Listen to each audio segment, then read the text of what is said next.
Hello hi, ये है India का पहला motivational and inspirational app walk talk radio. मेरा नाम है मैंडी और जिस तरह से उत्तराखंड में बजट को लेकर काफ़ी जोश है लोगों के अंदर, तो आज मैं हूँ विधानसभा में और आज हमारे जो है minister of finance of Uttarakhand माननीय श्री प्रेमचंद अग्रवाल सर से बात करेंगे बजट को लेकर, क्योंकि जो जोश है लोगों के अंदर वो जानना बहुत ज़्यादा ज़रूरी है और किस तरह का महसूस कर रहे हैं आज अप्रिशिएट करते हैं, क्योंकि इस बार का बजट बहुत ही अलग है, हर चीज़ पर फोकस किया गया है। तो चलिए बात करते हैं हमारे माननीय minister of finance of Uttarakhand Shri Premchand Agarwal sir से। ये है इंडिया का पहला motivational and inspirational app walk talk radio. मेरा नाम है मैंडी और आजकल उत्तराखंड में जिस चीज के सबसे ज्यादा चर्चे हैं वो है बजट। और इस बार अगर बजट को लेकर बात करें, इस तरह का पेश हुआ है, something we should appreciate it. और आज हमारे साथ एप्रिशिएट करने के लिए खुद minister of finance of Uttarakhand माननीय श्री प्रेमचंद अग्रवाल सर है। Sir thank you so much walk talk radio पर। जी धन्यवाद, आपका बहुत बहुत धन्यवाद। सर जैसा कि इस बार का बजट काफी खास है, तो मैं आपसे जानना चाहता हूं सबसे पहले कि इस बजट को लेकर ये कहा गया था कि जनता की जो है राय भी मांगी गई थी, तो कौन कौन से ऐसे सुझाव है जो इस बार जो है बजट में शामिल किए गए हैं?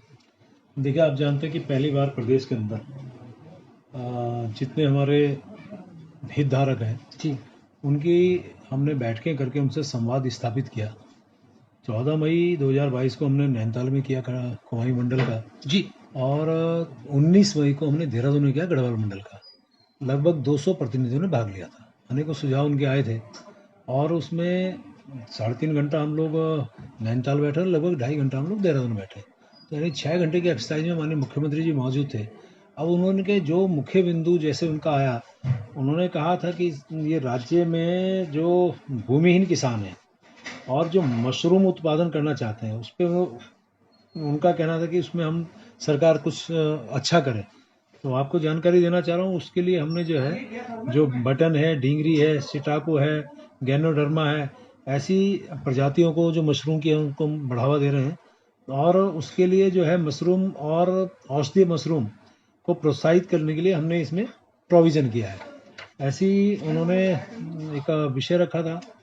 जो व्यापारी वर्ग थे उन्होंने, साहब हमें जो है हमारे बीमा राशि हमारी बढ़नी चाहिए, तो 5 लाख तक की अभी तक बीमा राशि का था, अब हमने उसको 10 लाख रुपए किया है। उसी प्रकार एक विषय आ रहा था कि जो हमारे यहाँ निराश्रित गऊ हैं, गौवंश हैं, सड़कों पे रहते हैं और उससे कई बार एक्सीडेंट होने का खतरा और इस तरह की चीज़ें हैं, तो हमने शुरुआत की है। अब आप देखिए कि जो गौवंश इधर उधर भटकते थे उससे कृषि उत्पादों को भी नुकसान होता था और उसमें हमने गौ सदनों की स्थापना के लिए जो पिछली बार बजट 3 करोड़ का था, इस बार हमने 15 करोड़ किया है, यानी 6 गुना बढ़ाया है। तो इसे इस तरह से हम कह सकते हैं। और हमारे यहाँ अनेकों इस प्रकार से और भी सुझाव आए, जैसे पार्किंग का विषय आ रहा था बार बार, तो उसके लिए भी हम प्रोविज़न कर रहे हैं।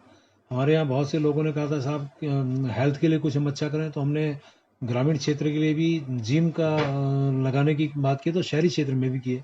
तो ये जो भी इस प्रकार के सुझाव हमारे हितधारकों की तरफ से आए वो हमने कोशिश की है, क्योंकि आप समझते हैं कि हमारा सीमित साधन है, संसाधन है, उसके बावजूद हमने कोशिश की है। और मेरा सर दूसरा सवाल आपसे है कि इस बार का जिस तरह से आपने कहा कि बजट हर तरीके से बहुत ही लाजवाब है, चाहे महिलाएं हो, चाहे बिजनेसमैन हो, मध्यम वर्ग से लेकर हर वर्ग के लोगों के लिए ये इस बजट को मद्देनजर पेश किया गया है। तो ऐसी कौन सी चीजें सर शामिल है इस बजट में जो आपको लगता है कि आने वाले टाइम में जनता को इसका जरूर फायदा होगा?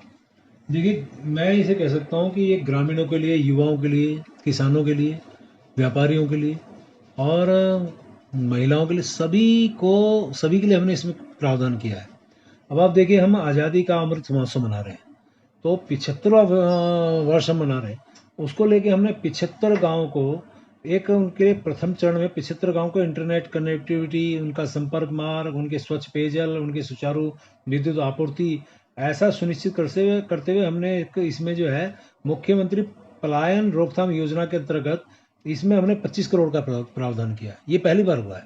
यानी कि हम जनता को, जो गांव के लोग हैं उसमें उससे पलायन भी रुकेगा, उस गांव का जो है विकास भी होगा। और ऐसे मैंने पूरे प्रदेश में 75 गांवों को करने का निर्णय इस बजट में उसका प्रावधान किया है। जैसे महिलाओं के लिए हमने किया है, पहले घसियारी योजना हमारी 4 जिलों तक सीमित थी, उसके पूरे उत्तराखंड के पहाड़ी क्षेत्रों में हमने उसको लागू करने का निर्णय लिया है। अब आप देखिए पहाड़ पे ये समस्या आती है, हमारी बहन जो है बहन या महिला जिससे भी कहिए, वो घास लेने जाएगी, कहीं पेड़ से गिर जाती है, कहीं पहाड़ से गिर जाती है, तो उसके लिए घसियारी योजना का प्रावधान पिछली बार सरकार ने 4 जिलों के लिए सीमित किया था। मैंने कहा पूरे पहाड़ के क्षेत्र में इसको लागू किया जाएगा।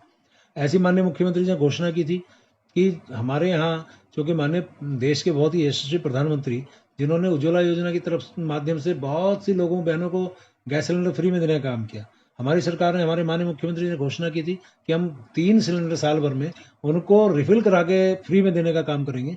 तो 1,84,000 ऐसी हमारी बहनों को उसका लाभ उससे मिलने वाला है। ऐसे ही आपको, जैसे मैंने जिम का बताया युवाओं के लिए, ग्रामीण क्षेत्र में भी शहरी क्षेत्र में हम जिम लगाएंगे ताकि हेल्थ के उस पर हम लोग फोकस कर सकें।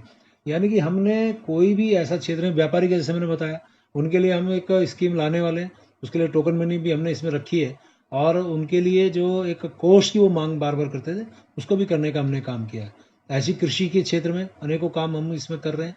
और जो हमारा पूरा पहाड़ है, पहाड़ का जो व्यक्ति है, पहाड़ के अंदर कैसे हम लोग वहाँ के उसका विकास कर सकें, प्लेन को हमने अलग दृष्टि देखा तो उसका विकास कैसे कर सकें, यानी कि संतुलित और समुचित विकास की इसमें जो है हमने हर तरह का उसमें प्रावधान करने का काम किया है।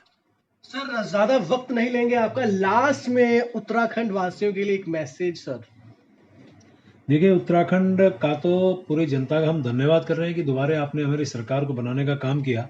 और माननीय मुख्यमंत्री जी की जो इच्छा है और उनके मार्गदर्शन में हम लोग चाहते हैं कि हमारे प्रदेश के अंतिम छोर तक जाए रहने वाले व्यक्ति को हम विकास की किरण से सीधा सीधा जोड़ें। और इस बजट में भी प्रावधान किया है। और निश्चित रूप से माननीय मुख्यमंत्री जी का विजन है कि हमारे इस उत्तराखंड और उत्तराखंड वासियों का विकास हो। और आज 2022 में हम हैं और 2025 में, यानी कि 25 वर्ष का हमारा उत्तराखंड होगा, उस परिप्रेक्ष्य में ये हमारा बजट बनाया गया है। और वैसे भी माननीय प्रधानमंत्री जी का आशीर्वाद हमारे ऊपर बहुत रहता है। उन्होंने भी कहा है कि ये इस सदी का तीसरा दशक उत्तराखंड का होगा, तो वो कहीं ना कहीं हमें होता हुआ दिखाई भी दे रहा है। Thank you so much sir. Thank you.